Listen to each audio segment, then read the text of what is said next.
Welcome to Women in B2B Marketing, a show where CMOs, VPs of marketing, and all strong women leaders in B2B discuss their top tactics, strategies, and tips for building high-performing teams, leveraging trends, and ultimately rocking their marketing careers. Made by and for women, insightful for all. I'm your host and 15-year B2B marketer, Jane Serra. Let's dive in.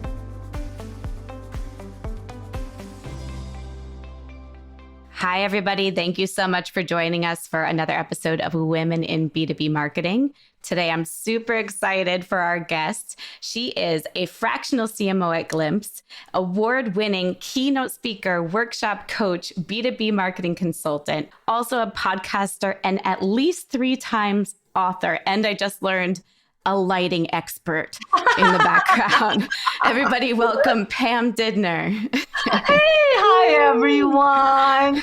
So happy to be part of your podcast. And by the way, I love that your apartment life, living in Miami. Oh my God, 33rd floor? Yeah, exactly. Looking nice. Very high up here. I love the background. Thank you. Thank you. We live amongst the birds up here. It's funny. We might hear little fire alarms. I was just telling Pam. So that's the downside of apartment living. And I have had to walk down all 30 plus flights for a fire alarm before with Seriously? a baby. So that was fun. No, I don't know if I can deal with that. But you know what? Walking down is better than walking up. You know what I'm saying? Yes. So yeah. Yes. I can that see is a good point. Get the bright side. Yeah, by then the elevators are working again and we can take that back up. Thank you. True. Yeah, but thank you so much, Pam, for joining us today. I'm so excited. And I always start off the show just hearing about your career path. So if you could tell us how you got into the world of B2B marketing up until where you are today. Exactly. So when I was growing up, I really want to be a B2B marketer. No, I'm kidding. I was like, oh, wow. I don't know what that was. But anyway, it was a twist of fate. And I was actually accountant. I'm serious. I majored in accounting and I was doing accounting actually for a little while. So from accountant actually to marketing, it was really kind of like a twist of fate. I didn't actually see myself as a marketer. Look at me. I mean, just look at the way I dress. I'm a pretty boring person, honestly. I definitely disagree. Long story short is I was with a very big company called Intel. And way back then, the company actually encouraged people to move around, their employees to be well-rounded. And I think it's less sold in many corporations now than it was before. And I was very lucky to actually join the company at that time when they encouraged that. And so I moved from like a finance and accounting to project management to actually operations. I'm very good at operations and eventually moving to supply chain management. Trust me, I was on the manufacturing floor sorting parts. I did that. This part is good. That part was not good. Anyway, and one of my managers actually moved into event marketing. And that was not his forte either, but somehow he got hired to do that. And then he took me with him. So what is the moral of the story? You know what? If you have good managers, follow along. All right. Yeah. So I started on the operations in the marketing side, eventually moving to event marketing and then somehow moving to a strategy. So love that you got into marketing through this amazing windy path. Yes. Accounting, finance, ops, manufacturing, part sorting. I love that. Well, 2 things I want to say. One, it's such a good point you made of finding it's almost like your advocates and your guide in your managers and who you can cling to and learn so much from and kind of follow their lead, right? You know, Jane, I agree with you. I actually haven't updated my resume for 10, 15 years. And that has a lot to do with when my managers, and I worked with a lot of managers in the past, when they move around and somehow they thought of me. And even though I did not have experience or expertise for that specific field, but they also know I can learn and I can run pretty fast. So I was able to find the different jobs just because of that. So that was very helpful. And I think the ability to learn, the ability to grasp. Amazing. So I love that. And then second, I'm curious, What got your attention with marketing? Like, how did you know that that was your zone where you really wanted to dive in your career? That was actually a great question. I thought about it long and hard. I was like, why do I want to stay in the marketing field? Because after I left Intel, with my experience cross-border, I can do operations, I can do COO's job, I can even do product development, project management type of role. The thing about marketing is it was very squishy. It's like what works for one company may not work for the other company. And even though we all use the same channels, we all use email marketing, we all use social media posts, we all use this and that. But that doesn't mean that what other people are using or doing can actually apply to us. You have to think about it in terms of what actually works for us. And so I like that part of it. It's kind of like a little squishy. It's not going to work very well. And then somehow you have to make it better. #drama. Yeah. So you like drama. I love that word, though. I've never heard marketing described as squishy. And I think I love it because it's perfect. You're right. It is moldable, right? And everything is so different depending where you are in different circumstances. And there's layers of differences at each company. So interesting. And one thing, I have a million more questions to go into, but one thing you brought up before we turned the mics on is impact. Mm-hmm. So I'd love to dive in there. I was just at the Pavilions event, GTM 2023, and a common theme throughout almost all of the sessions was impact. So making sure you're delivering value, identifying that point of impact with your customers, even internal impact, personal impact, just everywhere. So I'm curious what you think of with this word and what it means to you. So impact in a business sense is what do you do to influence? Okay, it can be influenced the revenue and it can be influenced others so they can make a more prudent decisions. It can also means that you create impact by doing your job better. That means the business impact can be directly see on what you been improving and doing things a little bit differently. So impact does mean different things in a different circumstances, like you said, and also different people. And the way I kind of see impact is there's a tangible impact and there's intangible impact, right? And in a way, it's basically what is your value add to the company? And there's a tangible one and there's an intangible one. The intangible one is basically your knowledge, your expertise, you as an asset that you offer to the company. Like, for example, Jane, you are subject matter expert for the product line that we are selling, and you come to me and say, hey, we have this new product. How should we go to market? I need to have a point of view. And I said, okay, based on this product, this is what I think we should do, right? So when you said that, you are providing your expertise, and that's intangible. You cannot touch it. It's just basically what I said. If I'm bullshitting you, you just have to believe me. But anyway, so that's intangible. The tangible is on the marketing side is what you do. If you run a campaign, does that have some sort of business impact in terms of bringing the revenue? If it's lead gen, did you bring a much, say, higher quality leads that will convert easily?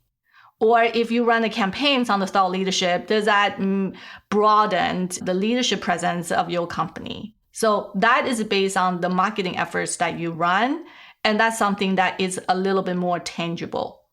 So as the impact, you as a marketer for your company, you have to think about it. What is the intangible impact that you can bring on the table? And what's the tangible impact, which is what the campaigns that you are running, how can you do it and make it better? Yeah. So basically what the insight you bring and the knowledge and your past expertise and experience, intangible, and tangible is what you actually deliver, right? Like the actual value you provide. Amazing. I love that. How do you propose that we as marketers keep this in mind and make sure we're delivering on both fronts? And do we have to deliver on both intangible and tangible? We do, unfortunately. In most of the time, like the answer you're going to hear from me, in many instances, is going to be, oh, well, you know what, it depends. But in this specific, always that asterisk, right? yeah, it's like, it depends, all right? And but in this specific instance, I say yes, and almost like absolutely, positively 100% yes, as if I'm like saying like, oh yes, I'm going to marry you, Jane. No, that's what I'm trying to say. But I'm not, that's not what I'm trying to say. But yes, you have to show both. And showing the expertise, build your credibility. Do your job right, or even more, it shows that, you know what, you are competent. So they come like together side by side. It cannot be separated. Is that helpful? Yes, for sure. I wonder, how can we think about as we build out our plans and our strategy at a company? I think we are always thinking about the results, right? I think we have to be performance minded, especially this year more than ever, it seems, what we're delivering and results. But how about that intangible? Imposter syndrome kind of comes to mind, right? Of thinking we're not delivering on that side. So how do we ensure we are focusing on both? I think it's very important. So to focus on both can be driven on two tangible things, honestly. Okay. Number one is a lot of your campaigns or a lot of your work has a deadline. Okay. So a deadline driven campaigns or deadline driven deliverables will force you to actually think in terms of the things you need to do. And the outcome of those campaigns or deliverables will show if you make impact or not. That's number one, right? The intangible impact has a lot to do with, you know what? Your annual performance review is coming up.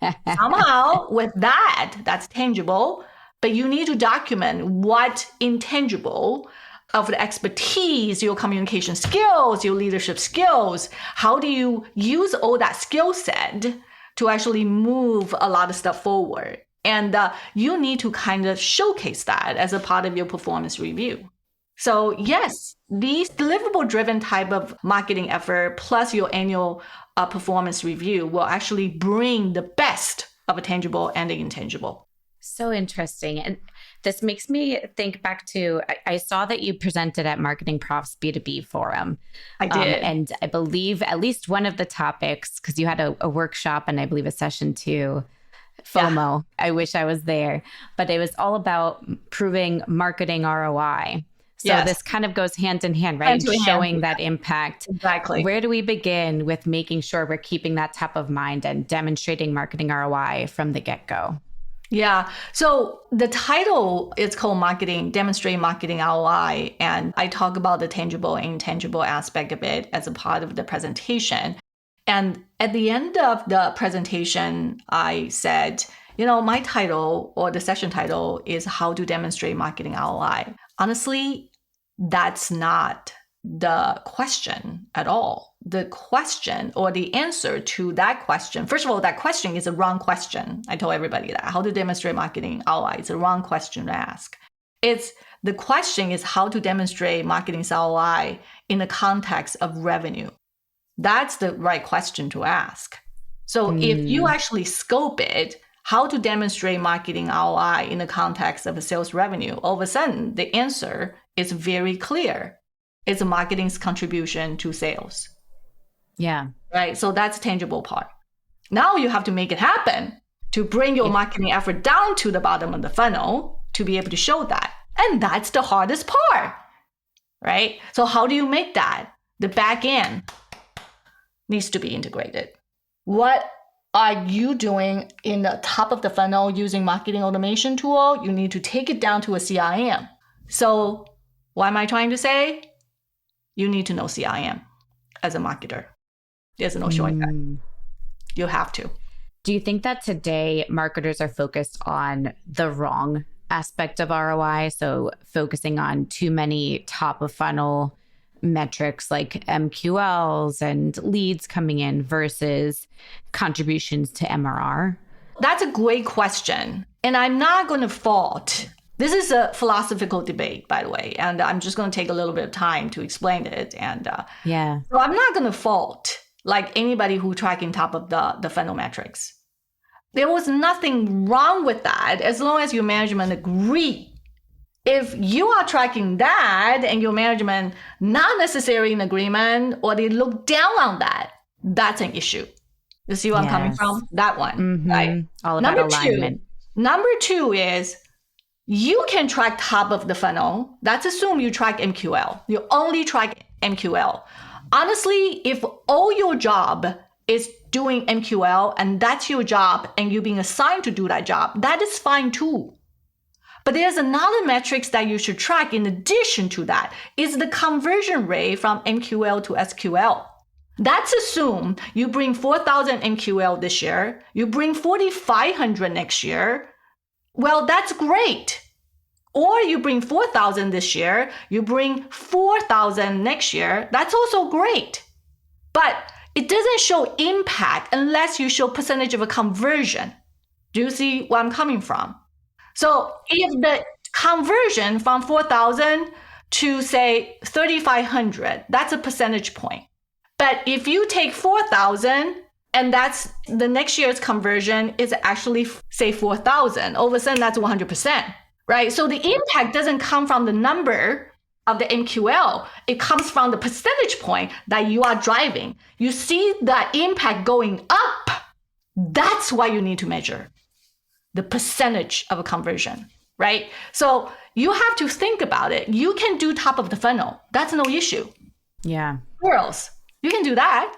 But what is that betting rate, right? Is that rate going up? If that going up year after year, even though you stay at the 4,000 leads, but your conversion rate is going up and up and up, that means the quality is going up. Nobody can fault that. You can still focus on top of the funnel. Is that helpful? Yes, that makes so much sense. You need to think a little bit differently, everyone. You need to think a little bit differently in terms of how you measure your top of the funnel. Yeah, and I talked about that in my session.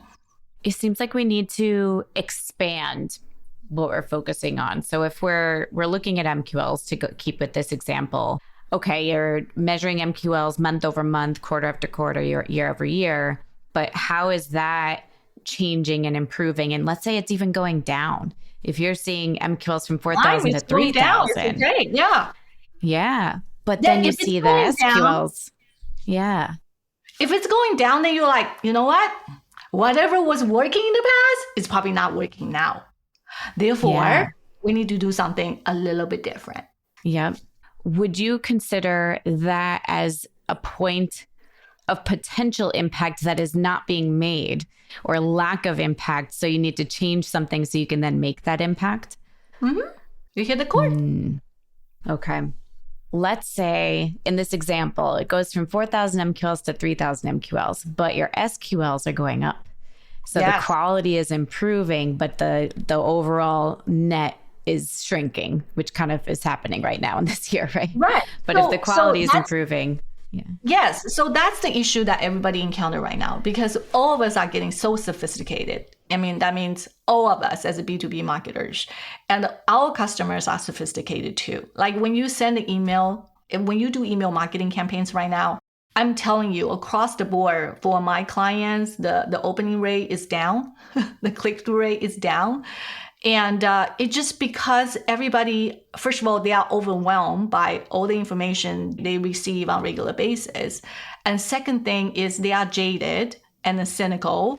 And the third is they don't care, right? So now you have to, before you only have to deal that they are overwhelming with the number of, say, the frequency of email or the number of email they receive. Now you have to deal with, this, they don't care. So how are you going to deal with that? That means the way that you strategize your marketing needs to be a little bit different.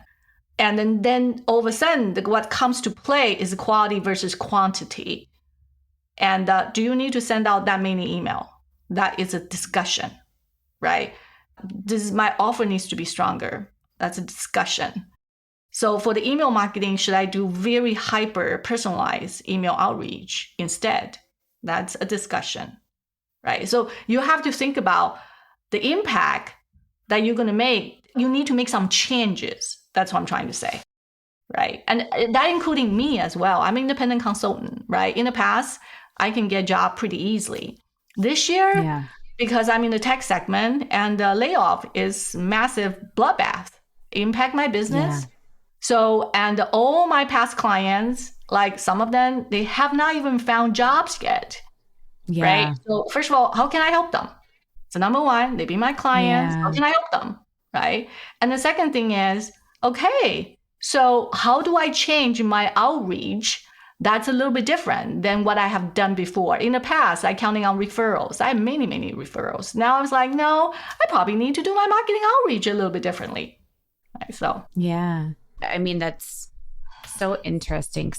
I'm wondering, you're right with email. We're seeing that across the board. Open rates and click rates have gone down. Oh, it's going down. It's going down. And everybody was like, why? Yeah. What should I do? I was like, well, I don't know. Maybe we should stop for a second. Let's think about it. Why are they not opening my email? What are the reasons? How can I do things differently? That's why you need to think. Do you have any example of what somebody has done in that situation? It could be anecdotal or in general, what you're seeing. Just if the emails are going down, they pause to think, what's something that we can test to change that? So one thing I did ask my clients to do at this time is I told them to pause. And I said, let's just pause. I mean, you are sending email and nobody is reading it and they are tired of it and your unsubscribe rate is going up the roof. Then just stop. Let's just stop for a second. And then one thing that we did a little bit differently is we go back to the basic. When I say go back to a basic is we look at their CRM. Like I said, this is come back to my point. Marketers, he's saying this to you. You have to know CRM. Okay. So we went back to their CRM. We look at their contacts and we look at their companies, it's a company and the contacts. And we had a conversation with sales and we said, hey, look, our email marketing is not working. MQL is down. So are there accounts that you've been talking to? It's in our database and you have conversation, but did not make any traction. Okay. Nothing happened. The deal was stalled, blah, blah, blah. So can we identify those accounts and those people? And can we run something called win-back campaigns? So the campaign is not even a campaign. We're just going to run an email very targeted for these, what I call stole accounts or the dormant accounts. And it basically said, we're going to, just for this month, we're going to run the email just to these accounts. That's it. That's the only thing we're going to do on the email side. Done. Okay. So we did that. We only sent the email to about 200 accounts, and that's probably about 400 people less. And we got 5 replies, and we were happy. Yeah. You have to understand, when people, it's not opening rate. I'm not tracking opening rates, and I'm not tracking click-through rate, whatever. We basically, at the end, it's an email, and they send out and say, hi, if you're still interested, please reply to this email. So 5 replies. Do you know how happy we were? Tears. Yeah. In my eyes.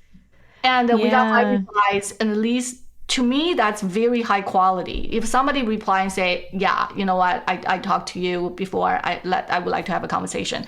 When somebody say, I want to have a conversation, that's a hope for sales. So then it's up to sales to close that. We only got 5. Yeah. It was bad, but 5. I'm happy for it. I take that anytime. Yeah, 5 is solid out of just 200. 200 accounts. Yeah, no, out of 400 people, 200 accounts, we only got 5. Yeah. So yeah. I mean, in today's economy, plus it's 5 hand raisers, not just Thank you, Jane. 5 hand raisers. I love that. I always love that term. I love that. There's a couple terms on sales guys I love. I was like, hand raisers. The other one is big whales. You know what I'm saying? We're gonna get some big whales. I was like, yeah, I love that. Yeah, so true. Whale hunting. Yeah. I wonder, how did you, because one thing you mentioned, and I totally agree with, everyone's kind of overwhelmed in their inbox, right? And a lot of people turn to, let's email more, right, as the answer. No, which absolutely not. Contributes to the problem of the busy inbox.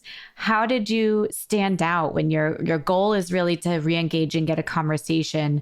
How did you stand out with these 200 accounts, 400 people? Copy.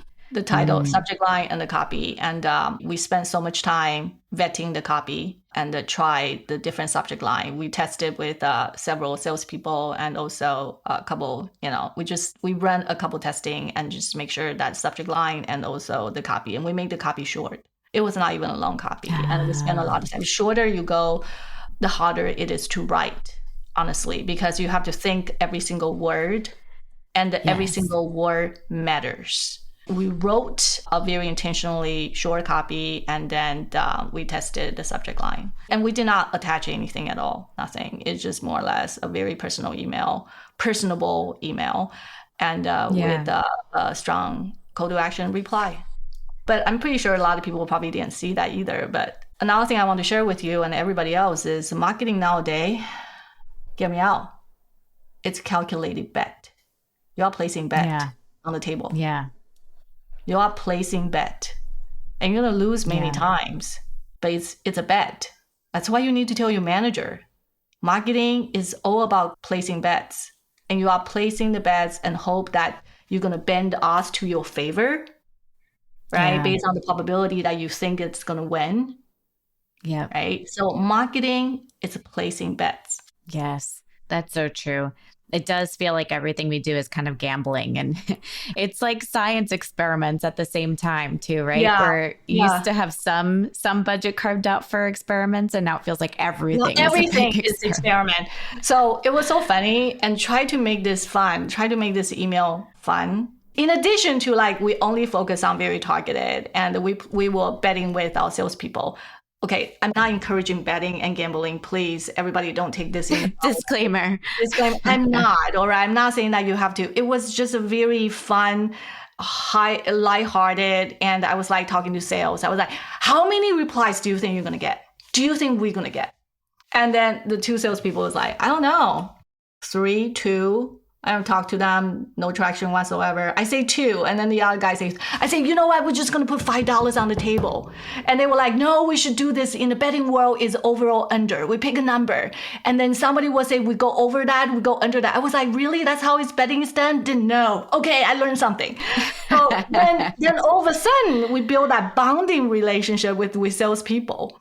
So, and that was kind of fun. But like I said, I want to make it very clear, everybody, I'm not encouraging gambling. That's not the intention. Please don't take it in the wrong way. You're encouraging fun. Yes, exactly. And also building that relationship. Yes, that's so important.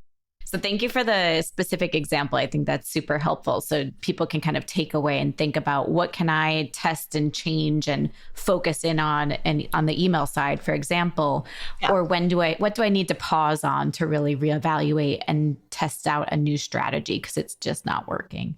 Another key things I want to share with everybody is if things are not working, just stop and take time to think. We don't do that anymore. How many times we're social media, text, oh my God, email. We are so distracted nowadays. We don't have time to think. And I strongly encourage everyone during my workshop and my session, when things are not working, just pause and take some time to think. Okay? Yeah. It's funny because I think the paid media world is where I struggle with this piece, right? Because you have to give it time to learn, which I feel like is just propaganda from the media giants to begin with. But it's on the paid media side. Paid media is a beast of its own. Yes. I almost have jack of all trade for a lot of things, marketing, B2B marketing related. And I don't do social media marketing. Well, I don't do that for my clients. I do that for myself. And I don't do paid media.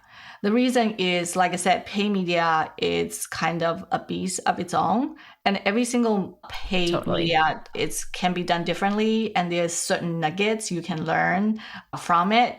And the knowledge is massive, or the best practice that you have to do it day in and day out to actually know. And so that's something that if I ever trying to do paid media, I usually find experts that can do that. But I do agree, sometimes like Jane, 1 person or 2 person marketing team that they have to run paid media themselves. They go for it. Definitely. The more you learn, the better off you are. But if you have a little bit more budget, hire someone to actually do that for you. It's probably, you get the money of return a little bit faster. Assume that person did a good job, Agreed. I think paid media is definitely somewhere where you need an expert. Myself, I know enough to look and question the expert, but if I were to run, it's not the fastest way to achieve results. Agreed. Yep. Mm-hmm. It makes me think we won't have to stick on paid media for a bit, but that's the one area where pausing to reevaluate has me questioning when the right timing is, right? How much time do you give before you stop something and shift or pivot? So I have the answer for that.